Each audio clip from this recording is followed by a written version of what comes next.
এখানে একটা কথা বলি, 1000 টাকা দিয়ে কাউকে স্বাবলম্বী করা যায় না, তাকে কিছু শেখাতে হয় তবে সে স্বাবলম্বী হয়। 1000 টাকা যেটা দেওয়া হচ্ছে সেটা ভাতা, সেটা ভিক্ষা। এই ভিক্ষাটা নিয়ে মানুষের জীবনে কি হয়? 1000 টাকায় আজকালকার দিনে কি হয়? মোবাইলে রিচার্জ করে লোকে রিলস বানাচ্ছে, যে সবার ব্লগার হবে।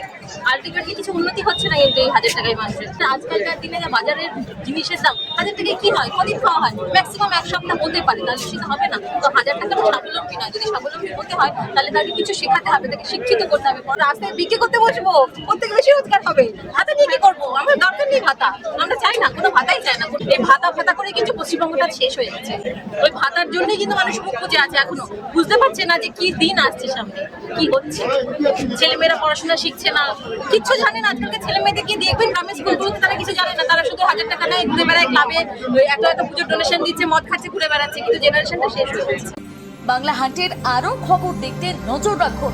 বাংলা খবর মানেই বাংলা হান্ট।